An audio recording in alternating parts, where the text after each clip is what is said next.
कासेगाव, गोपाळपूर आणि टाकळी 3 जिल्हा परिषद गटाचं भविष्य येणाऱ्या 5 वर्षासाठी आपण कुणाच्या हातात देणार आहे हे ठरवणारी जिल्हा परिषद पंचायत समितीची ही निवडणूक आणि या निवडणुकीच्या प्रचार सभेच्या निमित्तानं आपल्या सगळ्यांसोबत उपस्थित असलेले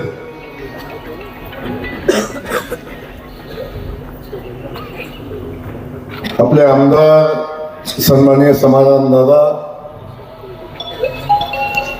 सन्माननीय परिचारक मालक, सन्माननीय कल्याणरावजी काळे, युवराजदादा पाटील, विजयजी देशमुख, आता पण आपण सगळेजण पाहतोय समोरनं जे आमचे विरोधक आहेत, निवडणुका लढतायत,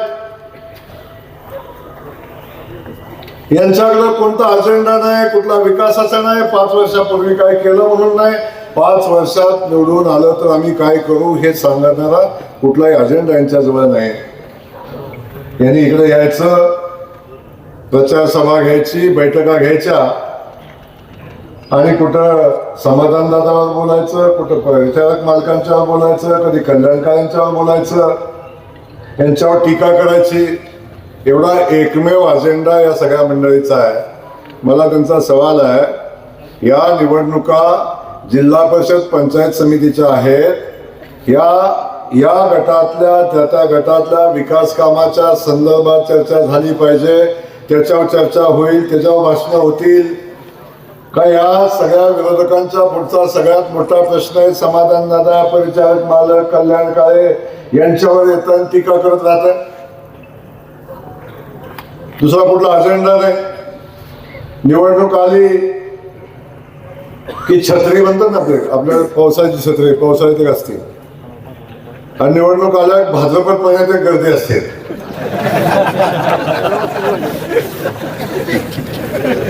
आहे का तुमचा असतो का भाजपा? तसे निवडणूक आल्याकडे तारांबळ. 2009 साली ज्याला बघितला, 21 साली ज्याला बघितला, तो गडी 21 ची निवडणूक हरला, जो गायब झाला तो 24 ला उगावला. 24 ला गायब झाला, ते पंढरपुरात दिसला, आणि पंढरपुरात गायब झाला तेव्हा आता जिल्हा परिषदेला दिसला. मध्ये आधी यांचं काही काम नाही. जनता कुठं आहे, रस्त्याचं काम झालं का, डीपी बसला का, लाईट आहे का, पाणी मिळतंय का, काही संबंध नाही लोकांचा. आली निवडणूक, 8 वर्ष झाली, 7-8 वर्ष झाली, मालक स्वतःच्या कर्तृत्वाचं हे काम सांगायला या माणसाच्या घरी जायचं. नाताने असं केलं, यांनी तसं केलं, आणि मग अन्याय झाला. कसला अन्याय झाला यांचा? कसला अन्याय झाला? जनतेशी कधी यांचं देणं घेणं नसणारी ही माणसं पुन्हा पुन्हा निवडणूक आले की येतात आणि आपल्या पुढे मतं मागतात, आणि आपण पण त्यांची सभा ऐकतो, आणि अर्धा टाइम आमचे नेते त्यांच्यावर बोलतात. अरे हा छोटा आहे,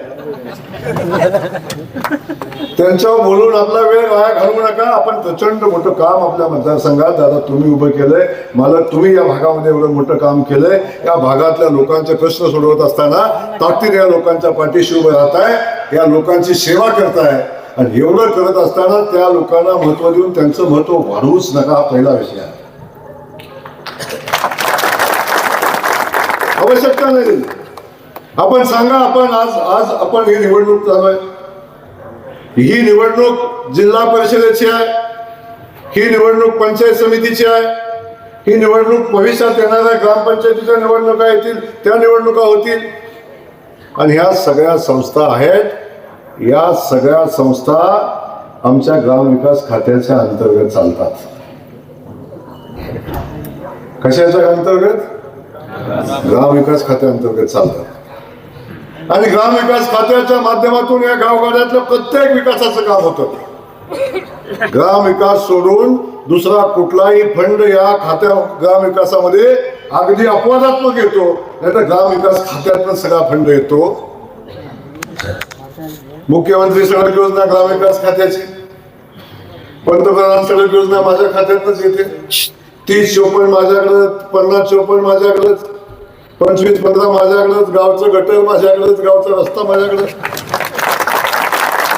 गावचं ग्रामपंचायत कार्यालय माझ्याकडं, गावामध्ये हायमास लावायचा तो आमच्याकडेच, घरकुल करायचं आमच्याकडं, बचत गट आमच्याकडेच, विहीर खोदायचे आमच्याकडेच, आणि स्मशानभूमी बांधायची ती पण आमच्याकडेच. आणि स्मशानभूमीतला आपला कट्टाच ना कट्टा तो बी आपल्याकडेच. प्रत्येक काम जे गावखेड्यामध्ये लागतं, गावामध्ये होतं, ते प्रत्येक काम ग्रामविकास खात्याच्या माध्यमातून होतं. आणि मला सांगा, ही लोक येतात, सभा घेतात आणि आमच्या उमेदवाराला मत द्या म्हणतात. समजा निवडून येणारच नाही, पण चुकून अपघाताने आलं धरून चाला, कुठं जाणार काम मागायला? कुठं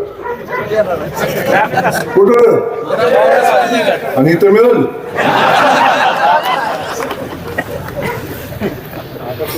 कुणाकडे जाणार, कुणाकडे काम मागणार? करतात मधणार ना रात्री अपरात्री फोन, भाऊ बघा की जरा गावात माणसं येऊन देणार. ती एक काम नाही यांच्याकडे, करू शकत नाहीत ही माणसं. आणि अगदी थोडाफार निधी मालक येतो तो डीपीडी शिकणार. डीपीडीसी कुणाकडं, मग ही जाणार कुणाकडं?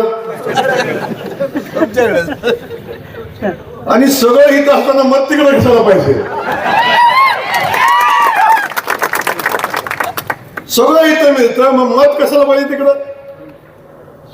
काही नाही हो. बिन पाण्याच्या विहिरीत उडी मारू नका, इकडं कॅनल न वाहते. फाईन मदत खाली तिकडं किती राहा, अजिबात त्या माणसाच्या नदी लागण्याची पात्रता त्यांची नाही.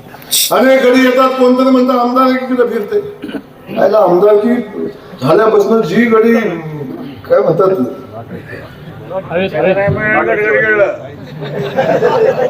घडी लँडच झाला नाही, लँडच होईना, अजून पण लँड होईना. सातत्यानं विमानात आहे घडी.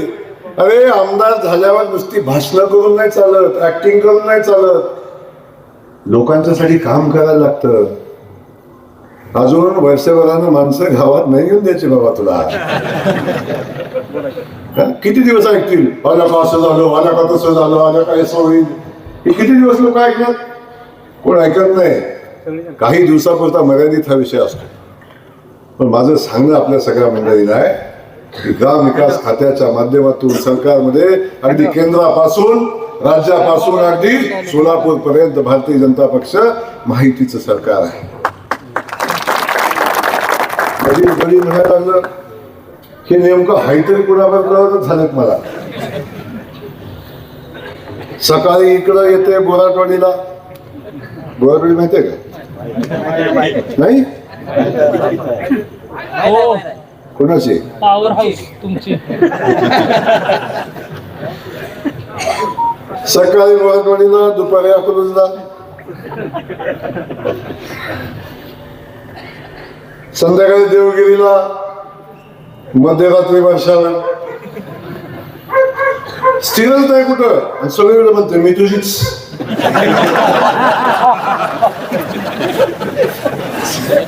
सगळीकडे म्हणते मी तुझी, सांगा मी कुणाची? कुणाचीच नाही.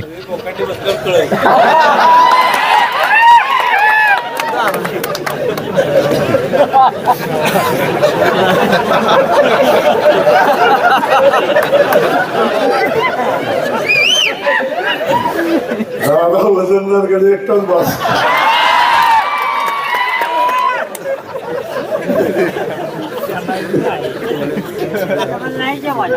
सातत्यानं बघा आपण या विकास कामाच्या बाबतीत भूमिकाच नाही. मध्ये पूर आला, मी दारखोला गेलो होतो, पूर आला, प्रचंड अडचण लोकांची होती. लोक अडकली होती, जवळजवळ हजारो लोक आत अडकली होती. बघवत नव्हतं, पाणी भरून वाहत होतं, गावामध्ये आलं होतं.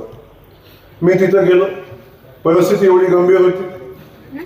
मी तातडीनं फोन केला आयुक्तांना, फोन केला. मिलिटरी इथं पोचली पाहिजे म्हणून सांगितलं. सीएम साहेबांशी बोललो, सीएम साहेबांना सांगितलं. तिकडून सगळ्या यंत्रणा उभ्या राहिल्या. मी हेलिकॉप्टर मागवलं, हेलिकॉप्टर आणलं, लोकांची मदत केली, लोकांना बाहेर काढायचा प्रयत्न केला. आणि माझ्या बाजूला उभं होतं. आणि मी जसा तिथनं निघालो तसं सुरुवात केली. मी हेलिकॉप्टर मागवलं, मी लोकांना वाचलं, मी मिलिटरी बोलवली. तू बोलून कुत्र येईल का?